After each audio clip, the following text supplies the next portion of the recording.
ရသော်ဗျာဥပမာပေးထားတဲ့ဥပမာစကားအရပြောမယ်ဆိုရင်ကုသိုလ်နဲ့အကုသိုလ်လောကလူတွေဟာဥဘောပုံညင်စပါပင်စယံမသောကုရုတေဣဒာအခုလက်ရှိဘဝမှာလူသားတွေကိုကြည့်လိုက်အလုံးစုပြီးတော့ချိန်ပြီးတော့ကြည့်လိုက်တဲ့အခါမှာလူတွေဘာလုပ်နေကြသလဲကြည့်လိုက်မယ်ဆိုရင်ကုသိုလ်နဲ့အကုသိုလ်ဒီနှစ်ခုလုပ်နေကြတယ်လို့သူတို့ပြောဒါကိုဆိုလိုတဲ့ဥဘောပုံညင်စပါပင်စယံမသောကုရုတေဣဒာဒီဘဝမှာသရဝတဥဟာကုသိုလ်နဲ့အကုသိုလ်ဒီနှမျိုးကိုလုပ်နေကြဟုတ်ပြီတေညိတတတကံဟောတိကိုလုပ်တဲ့အရာဒီကိုပိုင်တဲ့အရာဖြစ်သွားတယ်ရွှေတွေငွေတွေကိုကိုပိုင်တယ်လို့မပြောဘူးမပိုင်ဘူးလားလို့ဆိုတော့တခဏတော့ပိုင်တယ်ပစ္စည်းဥစ္စာတွေကိုပိုင်တယ်မျက်စိမမိတ်ခင်ကိုပိုင်တယ်လို့ပြောမျက်စိမိတ်သွားတာနဲ့တပြိုင်နက်အားလုံးကထားကြရမြတ်စွာဘုရားကပဟာယကမဏိယတပ္ပံပဟာယကမဏိယရထဘာလသုတ်တံမှာဆင်ញင်စဉ်းစားဖို့တပ္ပံပဟာယကမဏိယဆိုအားလုံးထားသွားဆိုတော့ကိုပိုင်တယ်လို့မဆိုဘူးအတိုင်းတာတစ်ခုရတာပိုင်တယ်အဲ့တော့ပဟာယကမဏိယသူဣတံအာရယခိစ္စတိဆိုထားတော်ရမယ့်ပစ္စည်းတွေတဲ့ကိုပိုင်တယ်လို့ဆိုတဲ့အရာဒီကုသိုလ်နဲ့အကုသိုလ်ကဖြစ်တယ်ပေါ့အေးမကောင်းတာလုပ်လို့ရှိရင်မကောင်းတာကိုပိုင်သွားပြီကောင်းတာလုပ်လို့ရှိရင်လည်းကောင်းတာပိုင်သွားပြီသို့တော်ဒီနေရာမှာလူတွေမျက်စိလဲနေတတ်သေးတယ်လောကမှာတချို့ပုဂ္ဂိုလ်တွေမကောင်းတာလုပ်ပြီးတော့ချမ်းသာကြွယ်ဝနေတာရှိတယ်ကောင်းတာလုပ်ပြီးဆင်းရဲနေတာရှိတယ်အဲ့တော့လူတွေကဘယ်လိုတွေးလဲဆိုရင်ကောင်းတာလုပ်လဲကောင်းတော့မဖြစ်ပါဘူးမကောင်းတာလုပ်လဲမကောင်းကျိုးမရပါဘူးလို့ဆိုတဲ့အတွေးတွေဝင်လာတတ်တယ်သို့တော့ကံကြမ္မာရဲ့သဘောဟာမျိုးစေ့နဲ့အလားတူတူတယ်ပေါ့မျိုးစေ့ဆိုတာအချိန်စောင့်နေရတယ်အပင်ပေါက်လာပြီးချင်းအသီးသီးမှမဟုတ်ဘူးအပင်ပေါက်လာမယ်အချိန်တန်တဲ့အခါမှာအပွင့်ပွင့်မယ်အပွင့်ပွင့်ပြီးမှအသီးသီးမယ်အချိန်ဆိုတာအခုလို့အခုရတဲ့ဟာမျိုးမဟုတ်ဘူးအချိန်ခါလိုက်တာမျိုးစေ့လိုပဲချက်ချင်းကြီးပေါက်ချက်ချင်းကြီးအသီးပွင့်ဖြစ်တာမဟုတ်ဘူးကောင်းတာလုပ်နေတဲ့ပုဂ္ဂိုလ်တယောက်ဒီမကောင်းတာဖြစ်နေခြင်းဆိုတာအခုလုပ်နေတဲ့ကောင်းတဲ့အလုပ်ဒီချက်ချင်းကြီးပြီးပွင့်လာတဲ့သဘောမရောက်သေးဘူးမကျူဝါလို့ခေါ်တဲ့ရင့်ကျက်လာတဲ့အချိန်သူဟာစောင့်နေသေးတာဖြစ်တယ်ဟုတ်ဒါမှမဟုတ်ဗမာစကားမှာလည်းပြောတာရှိတယ်လေအခုရေတွင်းတူအခုရေချင်းတောက်ချင်လို့မရဘူးဆိုတဲ့စကားလို့ကောင်းတာလုပ်တာဟာချက်ချင်းကြီးကောင်းကျိုးချမ်းသာရသလားလို့ဆိုအကုန်လုံးရနိုင်တဲ့အနေအထားမရှိဒါဖြင့်မကောင်းတာလုပ်တာကရောချက်ချင်းကြီးမကောင်းကျိုးရသလားဆိုဘယ်ရမှာသူလည်းပဲမကြွားဖြစ်တဲ့အချိန်ကိုစောင့်အဲ့ဒါဆိုလို့ရှိရင်အကုသိုလ်ဘယ်သူမှမလုပ်ရဲဘူးဆိုပါတော့လူတယောက်မှာတရိစ္ဆာန်ဖြစ်နိုင်တဲ့အကုသိုလ်ကိုလုပ်ရင်ချက်ချင်းဒီဘဝကြီးမှာတရိစ္ဆာန်အဖြစ်ပြောင်းသွားလားဘယ်ပြောင်းမလဲကုသိုလ်ကံရဲ့အရှိန်ကဟန်တားထားသည့်အတွက်ကြောင့်လူဟာလူပဲအေးကောင်းတာတွေလုပ်လို့အရှင်လက်လက်လက်ပြရောက်လာဆိုဘယ်ရောက်မလဲဘယ်ရောက်လူဘဝရောက်စေတတ်တဲ့ကံတရားကသူ့အကျိုးကိုဆက်လက်ပြီးတော့ရှင်သန်စေနေသေးတယ်အခုလုပ်တဲ့ကံတရားကအကျိုးမပေးသေးဘူးဒါကြောင့်မို့လို့ကောင်းတာလုပ်လဲကောင်းတာမဖြစ်ပါဘူးဆိုတဲ့အတွေးကိုမတွေးမိစေနဲ့မကောင်းတာလုပ်လဲမကောင်းတာမဖြစ်ဘူးဆိုတဲ့အတွေးမှားကိုလည်းမတွေးမိစေဖို့လိုတယ်အချိန်တန်လို့ရှိရင်အကုသိုလ်ကံတွေအကုသိုလ်အကျိုးသာပေးတယ်ကုသိုလ်ကံတွေကုသိုလ်အကျိုးသာပေးတယ်မြတ်စွာဘုရားကကောင်းတဲ့ကံကဆိုးကျိုးပေးတယ်ဆိုတာလုံးဝမဖြစ်နိုင်ဘူးလို့ဟောထားတယ်နော်မကောင်းတဲ့ကံကကောင်းကျိုးပေးတယ်ဆိုတာလည်းလုံးဝမဖြစ်နိုင်ဘူးလို့ကာမနိယမရဲ့သဘောတရားကိုမြတ်စွာဘုရားအတိအကျဟောထားတာဖြစ်တယ်အေးအချိန်တန်လာလို့ရှိရင်ဒုက္ခရောက်တယ်ဒါကြောင့်မို့ဓမ္မပဒမှာပြောထားတာဟောထားတာရှိတယ် မဒုံဝမညတိဘာလောယာဝပပန္နပိစတိမကောင်းမှုအကုသိုလ်အကျိုးမပေးသေးဘူးဆိုလို့ရှိရင်ပြုလုပ်တဲ့ပုဂ္ဂိုလ်ကပြားတကားလို့ကိုယ်လုပ်ပေါ်မှာကိုကျင့်တတ်ပြီးတော့ချုံမြိန်တဲ့အရာသာခံစားနေရတယ်ဆိုလိုတာမကောင်းတာလုပ်ရင်ကောင်းစားနေတတ်သေးတယ်လို့ဆိုလိုတယ်နော်ယာဝပပနပစ္စတိမကောင်းမှုအကုသိုလ်ကျိုးမပေးသေးဘူးဆိုရင်တော့သူကကောင်းကျိုးချမ်းသာတွေရနေတာသူ့ကြောင့်ရတာမဟုတ်ဘူးအတိတ်ဘဝကလုပ်ခဲ့တဲ့ကုသိုလ်ကံတစ်ခုကြောင့်ကောင်းကျိုးချမ်းသာရဒီလိုဆိုလိုတယ်ပေါ့နောက်တစ်ခုကအကုသိုလ်ကံပဲဖြစ်ဖြစ်ကုသိုလ်ကံပဲဖြစ်ဖြစ်အကုသိုလ်ကံလည်းချက်ချင်းအကျိုးမပေးဘူးလို့ဆိုတဲ့နေရာတစ္ဆုခေရံဝဘုဇတိနွားတို့ဟာညစ်ပြီးပြီးချင်းချင်တာမဟုတ်ဘူးအချိန်အတိုင်းအတာတစ်ခုရောက်မှချင်တာဖြစ်တယ်ပေါ့ညစ်ပြီးကားစားဆိုမချင်သေးဘူးအခုခေတ်ဆိုလို့ရှိရင်မချင်အောင်ဆိုပြီးတော့ဒီရေခဲတစ်တာလည်းထည့်ထားရင်မချင်ဘူးအဲ့ဒီလိုသူ့အကြောင်းမရှိသေးလို့ရှိရင်သူကမဖြစ်ဘူးထို့တူပဲအကုသိုလ်ကံကုသိုလ်ကံရဲ့သဘောတဘာဝတခြားအထောက်ပံ့အကြောင်းတွေပေါ်မှာအမိပြုပြီးတော့မှဖြစ်တာဖြစ်တယ်ပေါ့အေးကုသိုလ်ကံအကုသိုလ်ကံရဲ့သဘောတဘာဝကိုသိတာအမောဟအသိပညာလို့ခေါ်တယ်အဲ့ဒီအသိပညာရှိလာပြီဆိုရင်မလုံးတင်တာနဲ့လုံးတင်တာခွဲခြားသိတယ်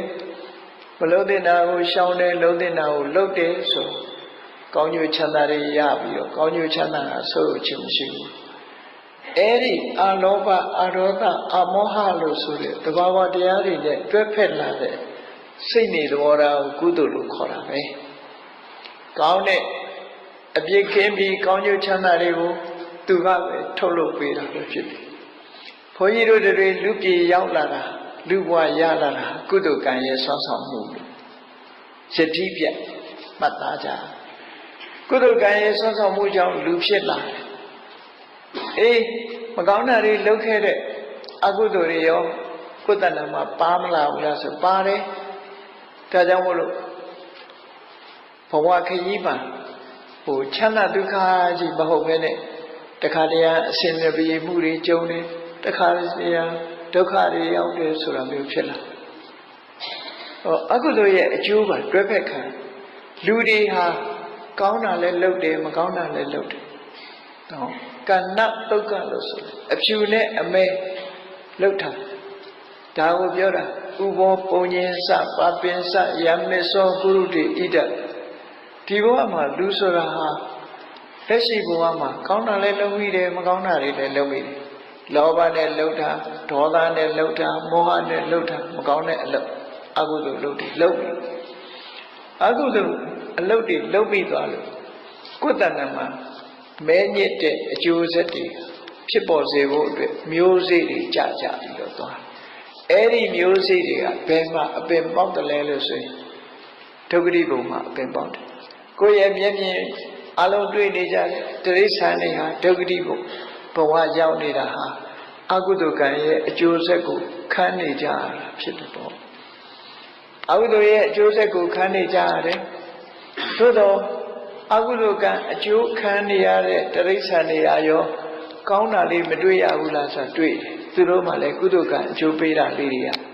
ဝင်ပြီးတော့ကုသိုလ်ကံရဲ့စောင့်ရှောက်မှုလေးတွေရှိတယ်သို့တော့ဘဝကြီးတစ်ခုလုံးပြောင်းသွားအောင်တော့လုပ်လို့မရဘူးကြည့်လေတထေးကမွေးထားတဲ့ခွေးတွေကြတော့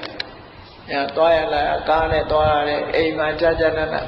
စားရတောင်းရတဲ့ဆိုတာဒါကုသိုလ်ကံရဲ့အကျိုးလို့ခေါ်တယ်ခွေးဖြစ်လိုက်တာတော့အကုသိုလ်ကံရဲ့အကျိုးပဲအကုသိုလ်ကံကလက်ဦးလို့ခွေးဘဝပို့ပေးလိုက်ပြီပဲကုသိုလ်ကံကလိုက်ပါဆောင်းလျှောက်တယ်အေးတထေးအိမ်ပို့ပေးထားကောင်းကောင်းမွန်မွန်စားနေထိုင်ရဒီလိုဆိုလို့လေနော်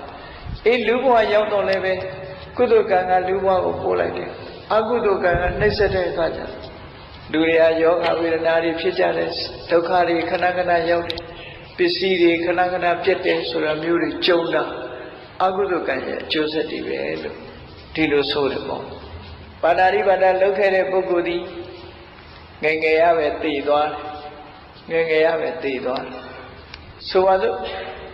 မနေ့ကတောင်မှပဲဆွမ်းစားရင်ဟင်းတစ်ခွက်ပါလာဘာဟင်းပါလာတော့ဆို ငါဥချက်ပါလားငါဥတွေကြည့်ပြီးတော့စဉ်းစားမိတယ်ဩငါဘဝမရောက်ခင်တည်သွားတာပါလားသူတန်မောင်များဆိုငါဆိုတဲ့တရားမိခင်တကောင်မှာတန်မောင်များစွာသောငါတွေတရားတွေအများကြီးအဲ့ဒီတရားတွေကကြည့်လေအသက်မရှင်ဘူးဥဘဝနဲ့ပဲရုပ်တုံးသွားကြဥဘဝနဲ့ပဲသိဆုံးသွားကြလူတွေကတော့ထင်မှာပေါ့ငါဥဟာအသက်မရှိသေးဘူးဘယ်ဟုတ်မလဲအဲ့ထဲမှာတရားဆိုတဲ့တက်ပေါ်လာပြီးသားဖြစ်တယ်လူဘဝမှာလည်းပဲထွတ်တူပဲလို့စာရီထဲမှာရေးထားတာရှိတယ်နော်လူသားတစ်ယောက်ရဲ့ဆိုမိခင်ရဲ့ဝမ်းထဲမှာသတိတီးတာဟာတန်ပေါင်းများစွာသတိတီးတယ်လို့ဆိုတယ်စပန်းနဲ့အိုပန်းလို့ဆိုတယ်ဒီမိဘနှစ်ပါးရဲ့ပစ္စည်းနဲ့တရားတွေဟာအဲ့ထဲမှာသတိမျိုးစိကြကြတယ်အဲ့သတိမျိုးစိကြတဲ့ထဲကတန်ပေါင်းများစွာသောသတိမျိုးစိတွေကအောင်သွားတာတစ်ခုပဲကျန်တာတွေကသိဆုံးသွားကြတယ်အဲ့တော့လူဖြစ်ဖို့ဆိုတာအမတမခင်းလူဖြစ်ဖို့ဆိုတာအမတမခင်းတန်ပေါင်းများစွာသောဒီ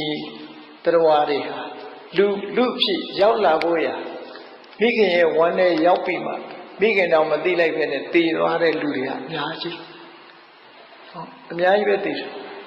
အဲ့ထက်မှမွေးတာ2ယောက်မွေးခြင်းမွေးမယ်3ယောက်မွေးခြင်းမွေးမယ်အမှားဘူးပေါ့များသောအားဖြင့်1ယောက်ပဲမွေးတယ်အဲ့တော့ကျန်တာတွေကပဲရောက်သွားကြတော့ဆိုတည်သွားကြတယ်ဒါဖြင့်သူတို့အသက်ဟာဘလောက်တူတယ်လဲစဉ်းစားကြည့်အခုတည်လာပြီအခုမွေးမလို့လို့တာမမွေးရခင်တည်သွားတယ်မမွေးခင်ပဲတည်သွားတယ်နော်အေးတော်တော်လေးအကောင်ထဲပေါ်မှာတည်တာလည်းရှိတယ်မွေးပြီးတဲ့နောက်မှာတည်သွားတာလည်းရှိတယ်ပေါ့လူဘဝတွေမဲ့ကြည့်မွေးတည်အများကြီးပဲရှိတယ်အဲ့တော့အကုသိုလ်ကံဒီရဲ့အကျိုးပေးဟာလူတိုင်းလာခုလိုအသက်ရှင်လာကြတာမဟုတ်ဘူးမိဘရဲ့ဝမ်းထဲမှာတည်ဆုံးသွားတဲ့တတ္တဝါဘောင်းဟာတန်းချီရှိတယ်လို့ဒီလိုဆိုတယ်နော်စာပေကျမ်းကလည်းလို့ဆိုဒါကြောင့်မို့လူဖြစ်ဖို့မတန်ခဲနဲ့လို့ဆိုတာဒီတစ်ခုနဲ့ပဲကြည့်ငါဥလေးတွေကြည့်လိုက်တဲ့ငါးလေးတွေတောင်မှပဲတရိစ္ဆာန်ဘဝဆိုတော့လေတရိစ္ဆာန်ဘဝကိုမရောက်ခင်ဖန်တလဲလဲတည်သွားပြီးတဲ့အခါနောက်တစ်ခါငါးရဲပြန်ရောက်ရင်ငါဥမဟုတ်လို့ရှိရင်ငရဲပြန်ရောက်သွားတာလည်းရှိမယ်အကုသိုလ်ကြောင့်မို့လို့တရိစ္ဆာန်ဘဝကိုတက်လာပြီးတဲ့နောက်မှာငရဲပြန်ကြသွားငရဲကနေတက်လာတဲ့အခါတရိစ္ဆာန်ဘဝရောက်လာတရိစ္ဆာန်မဖြစ်ခင်တခါငရဲပြန်ကြသွားဟောဒီလိုလာတာနော်အဲ့ဒါစဉ်းစားကြည့်ကတ္တဗမြတ်စွာဘုရားလက်ထက်တုန်းကပညာတတ်စာတတ်ပေတတ်ယဟန်တစ်ပါးကပိလယဟန်လို့ခေါ်တယ်သူဟာစာတတ်တော်လည်းပဲဇယိုက်ကျမ်းတယ်ဇယိုက်ဆိုးတယ်ပေါ့အပြောဆိုမစင်ញင်ဘူးမာနတွေကြီးတယ်ယဟန်ကောင်းတွေကိုဆဲရေးတယ်နောက်ဆုံးမှာသာသနာတော်ကိုပျက်စီးအောင်လုပ်သွားပြီးတော့တည်တဲ့အခါမှာအဝိဇ္ဇငရဲရောက်သွားတယ်အဝိဇ္ဇငရဲမှာငရဲခံရပြီးတဲ့နောက်ပြန်တက်လာတဲ့အခါဘယ်ရောက်တော့ဆိုရင်ကင်းငံမြစ်ထဲမှာငါးကြီးသွားဖြစ်တယ်ငါးဖြစ်တော့သင်္ကန်းဝတ်နဲ့နေထိုင်ခဲ့သည့်အတွက်ကြောင့်သူခန္ဓာကိုယ်ကရွှေရောင်အယောင်လှပတဲ့ငါးကြီးဖြစ်တယ်သို့တော်ယဟန်တော်တွေယဟန်ကောင်းတွေကိုဆဲရေးခဲ့သည့်အတွက်ကြောင့်ပါးစပ်ဖွင့်လိုက်လို့ရှိရင်မခံနိုင်တော့အပုပ်နဲ့နေထွက်တယ်လို့ဆိုတယ်အဲ့ဒီငါးဟာဒီတငါးတွေဖမ်းလို့မိလာတဲ့အခါဒီငါးကြီးပါးစပ်ဖွင့်လိုက်တာနဲ့မြို့ကြီးတစ်မြို့လုံးဟာအပုပ်နဲ့နေလှိုင်သွားတယ်ငါးကြီးကြည့်လိုက်တော့လဲလှတယ်ရွှေရောင်တော့အဲ့တော့ဒီငါးကြီးအကြောင်းကိုသိကျင်တာနဲ့မြတ်စွာဘုရားစီလျှောက်တဲ့အခါမြတ်စွာဘုရားအဲ့ဒီမေးမြန်းတဲ့အခါမှာငါးကြီးကိုယ်တိုင်ကပြောတယ်သူဟာကပိလယဟန်ဆိုတဲ့အကြောင်းပြောဒါဖြင့်အခုဘယ်သွားမှလဲလို့ဆိုငါးဘွားကတည်သွားလို့ရှိရင်အဝိဇ္ဇငရဲပြန်သွားမယ်လို့ဆိုတယ်စဉ်းစားကြည့်တော့မြတ်စွာဘုရားကိုယ်တိုင်ကိုယ်ကလည်းပဲဒီစိတ်ဓာတ်ယုဂလသုတ်တံမှာလိတ်ကမ်းကြီးဥပမာပေးပြီးတော့ဟောထားတစ်ကြိမ်တစ်ခါလွဲပြီးတော့ဒုက္ခတိဘဝရောက်သွားတဲ့ပုဂ္ဂိုလ်တရားဟာလူဘဝပြန်ရဖို့ဆိုတာလိတ်ကမ်းကြီး ခေါင်းနဲ့မျောကြံမျောနေတဲ့တဘိုးကြီးရဲ့တခုရီးသောအပေါက်အန်ကြဆွမိဖို့ဆိုတာအလွန်ခဲနေလို့ဒီလိုခေါ်တဲ့ဒေသနာမဖြစ်နိုင်သူဗမာပြည်မှာတော့ပြောလို့ရှိကြတယ်ပေါ့ဗမာပြည်ကအတ္တစင်းလူပြည်ကအတ္တစင်းလူပြည်ကအတ္တစင်းထောင်ထားဗမာပြည်ကအတ္တစင်းချလိုက်အဖျားချင်းထိဖို့ဆိုတာအလွန်ခဲနေမို့သို့တော့အဲ့ဒါကမှဖြစ်ကောင်းဖြစ်နိုင်သေးတယ်တိရစ္ဆာန်ဘဝရောက်သွားရဲ့လူပြန်ဖြစ်ဖို့ခက်တယ်လို့ပြောကြတာပေါ့အဲ့ဒါကိုအဋိစ္စပတ္တိလို့ခေါ်တယ်ဖြစ်ထောင်ဖြစ်ခဲဖြစ်ဖို့ဆိုတာမှန်းဆလို့မရနိုင်တဲ့အနေအထားလို့ဒီလိုပြောတယ်အေးဘဝဆိုတာအဲ့ဒီလိုအကုသိုလ်တွေလုပ်ထားလို့ရှိရင်အကုသိုလ်ကံကအကျိုးပေးသွားတယ်ကုသိုလ်ကံလုပ်လို့ရှိရင်ကုသိုလ်ကံကအကျိုးပေးတယ်သို့တော့ကုသိုလ်ကံနဲ့အကုသိုလ်ကံသည်လက်ဥသူကဘဝကိုအရင်ဖန်တီးလိုက်တယ်လက်ဥတဲ့ကံကအကုသိုလ်ကံကလက်ဥလို့ရှိရင်အကုသိုလ်ကံကအကျိုးပေးလိုက်တယ်ကုသိုလ်ကံကလက်ဥရင်ကုသိုလ်ကံကအရင်ကျိုးပေးတယ်လို့ဒီလိုရှိတယ်ပေါ့ဘာဖြစ်လို့တော့ဆိုရင်လူစိတ်ကိုကြည့်လိုက်ကိုယ်စိတ်ကိုပဲစဉ်းနေသုံးသပ်ကြည့်အဖြူနဲ့အမဲလိုပဲ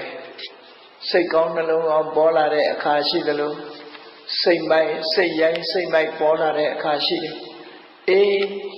စိတ်ရိုင်းစိတ်မိုက်ပေါ်လာတဲ့အခါမှာစိတ်အစဉ်ဟာမဲသွားတယ်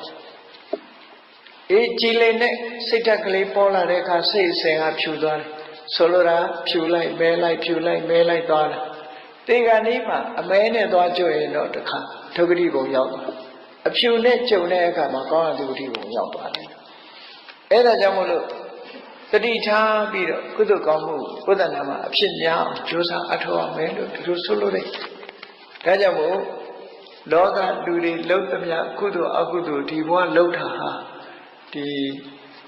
ကိုယ့်အတွက်ကိုယ်ပိုင်ပစ္စည်းတစ်ခုဖြစ်သွားတယ်တင်ညိတတတကံဟောတိတင်စအာရာယခိစတိအကိုလို့တဲ့ကံဒီပင်လည်းကိုယ်နဲ့အတူပါသွားမှာပဲတင်စတအလုကံဟောတိခြာယဝအနပါယအေးကုသကံအဟုတုကံတွေဟာအရေးပမာကိုအရေးပမာကိုနဲ့အတူတကွပါနေတာကုသိုလ်အဟုတုကံဖြစ်တယ်ပေါ့ဒါကြောင့်မို့ဘဝတစ်ခုဘုန်းကြီးတို့တွေဟာကိုယ်ဘဝခရီးလူဘဝမှာခိတ္တနားတဲ့အချိန်မှာအရေးကြီးဆုံးကဘာတော့ကုသိုလ်လုပ်ဖို့ပဲအရေးကြီးတယ်ဒါကိုစိတ်ထဲမှာဆွဲမှတ်ထားဖို့